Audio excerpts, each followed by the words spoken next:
எல்லாருக்கும் வணக்கம். என் பேர் Srilakshmi. Give it a thought என்ற சேனல் மூலிமா என் மனதில் தோன்றும் ஒரு சில விஷயங்களை பகிர்ந்துக்கிட்டு வர்றது என்னுடைய வழக்கம். அந்த வகையில் இந்த வாரம் our thoughts versus our beliefs அப்படின்ற ஒரு தலைப்பில் ஒரு சில வார்த்தைகள். பொதுவாக நம்ம எல்லாருக்குமே நிறைய பேருக்கு காமனாக சம்வேர் நம்மளோட belief system is around spirituality இல்லை நேச்சர், சயின்ஸ், இது எல்லாமே தேர் அண்ட் பேரலி.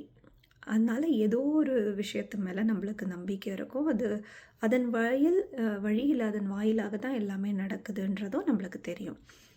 இப்போது இதை நம்ம பிலீவ் பண்ணுற இந்த நேரத்தில் இன்றைக்கு இருக்கக்கூடிய டெக்னாலஜிக்கல் அட்வான்ஸ்மெண்ட்ஸ் அதுக்கும் நம்மளோட தாட் ப்ராசஸ் வெர்சஸ் நம்மளுடைய பிலீஃப்ஸ்க்கும் கொஞ்சம் அங்கங்கே கான்ட்ரடிக்ட் ஆகிறதுனால நம்மளுடைய கான்ஃபிடென்ஸ் பில்டிங் எங்கேயோ கொலாப்ஸ் ஆகுதோ அப்படின்ற ஒரு சின்ன ஐயப்பாடு எனக்குள்ளே ஏற்படுது. இது ஏன் நான் சொல்கிறேன்னா, ஒரு காலகட்டத்தில் இப்போ நம்மளுக்கு ஏதோ ஒன்று தோணுது, அதுக்கான ஒரு நல்ல அறிகுறி நம்மளுக்கு வேணும் அப்படின்னா எதர்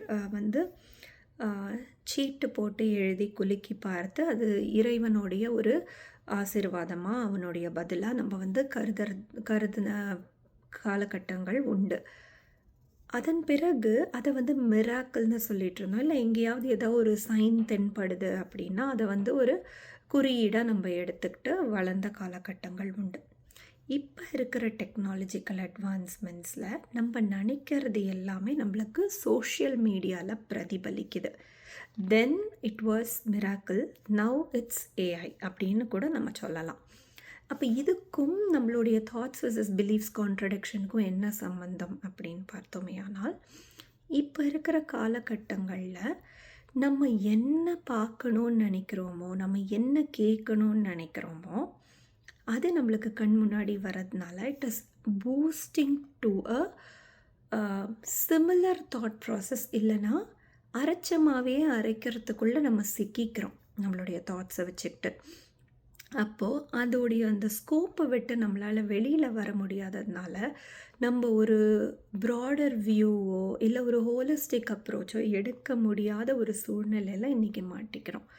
உதாரணத்துக்கு நம்மளோட ஒரு பாயிண்ட் ஆஃப் வியூ ஒரு விஷயத்துக்குள்ளே அடங்கி இருக்கு அப்படின்னா, நம்ம பார்க்கக்கூடிய ரீல்ஸ், நம்ம பார்க்கக்கூடிய போஸ்ட், இது எல்லாமே அது சம்மந்தப்பட்டதாகவே வரதுனால இட் ஆட்ஸ் நம்மளுடைய கான்ஃபிடென்ஸ் லெவல். அது எங்கே சரி எங்கே தப்பு அப்படின்றத நம்ம உணர முடியாத அளவுக்கு இன்றைய காலகட்டங்கள் நம்மளை மாற்றிக்கிட்டு இருக்கு.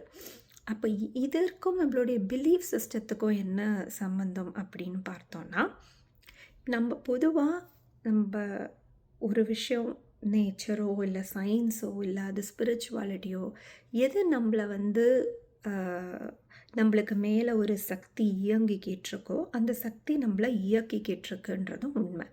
இப்போ அந்த இயக்கிக்கிட்டு இருக்கிற சக்திக்கு நம்மளை விட சக்தி அதிகம். அப்போது அந்த ஒரு ஃபோர்ஸுக்கு என்ன நடத்தணும், எப்படி நடத்தணுன்றது தெரியும். So acceptance was there in those days. லைஃப்பில் நடக்கிற எல்லாமே இப்படி தான் அப்படின்ற அந்த அக்செப்டன்ஸ் இருந்தது. இன்றைய காலகட்டங்களில் நம்மளுடைய பிலீஃப் சிஸ்டமும் தாட் ப்ராசஸும் பேரலல் சிஸ்டமாக மாறிடுச்சு. நம்ம என்ன கடவுளை வேணுனாலோ இல்லை இது இப்படி தான் நடக்குதுன்றது நம்பினாலும் ஒரு பக்கம், இன்னொரு பக்கம் அந்த நம்பிக்கைக்கு எதிர்ப்புறமாக நம்ம ஓடிக்கிட்டு இருக்கோம். அப்போ நம்ம பண்ணுற ஏதோ ஒரு இந்த பூஜையோ இல்லை ஏதோ ஒரு விஷயம் நம்ம மேற்கொள்கிறோம், சடங்கு சம்பிரதாயம் எதுவாக வேணால் இருக்கலாம். ஆனால் அட் த சேம் டைம் நம்மளுக்கு ஏன் இந்த கஷ்டம் இருக்குது அப்படின்றதையும் நம்ம யோசிச்சுக்கிட்டு இருக்கோம். These are part and parcel of plan அப்படின்றத நம்ம எங்கேயோ உணர மறுக்கிறோம் இல்லையா?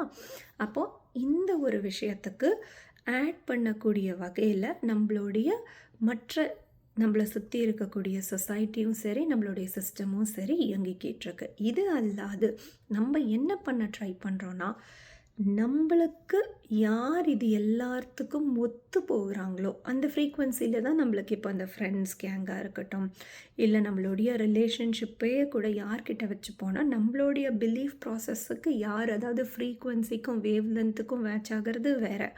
இப்போ எல்லாம் நம்மளுடைய பிலீஃப் சிஸ்டத்துக்குள்ளே யார் வராங்களோ அவங்களுக்கு கூட தான் நம்மளுக்கு செட் ஆகுது.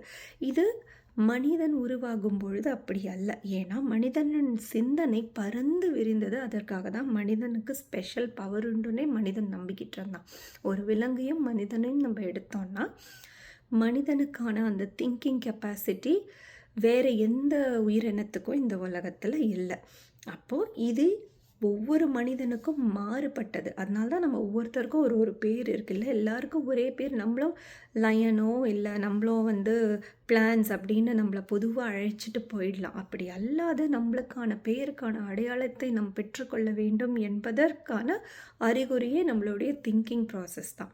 இப்போ இந்த தாட் ப்ராசஸை ஒருவருக்கு ஒருவர் மாறுபடும், அதற்கூட நம்ம கொலாபரேட் பண்ணி வாழணும் அப்படின்ற அந்த ஒரு சிந்தனையை மறந்துவிட்டு, இல்லை நம்ம இதை பண்ணிக்கிட்டு இருக்கோம் அப்படின்னா இதற்கான ரிசல்ட்டு அதுவாக விழுன்றதோ இந்த மாதிரி எந்த ஒரு சிந்தனையும் இல்லாமல், ஒரு பக்கம் நான் பூஜை பண்ணிகிட்ருக்கேன், நான் இந்த விஷயத்தெல்லாம் மேற்கொள்கிறேன், எனக்கு இதற்கு நம்பிக்கை இருக்குன்றதே ஒரு நம்பிக்கை அல்லா நம்பிக்கைக்குள்ளே நம்ம வாழ்ந்துக்கிட்டு இருக்கோம். ஆகையால் நம்ம ஒரு விஷயத்தை நம்பும் பொழுது அது நம்மளை உட்கொள்ளுது, இல்லை ஆளுது. அது எதன் மீது நம்ம வைக்கணுமோ அதை கரெக்டாக வைத்தோமே ஆயின், ப்ளஸ் நம்மளோட விஷனை ஏரியல் வியூவாக ஒரு பரந்து விரிந்த மனப்பான்மையோடு அணுக முடியுமே ஆயின் வாழ்க்கையில் சுமூகம் மட்டுமே நிலவும்.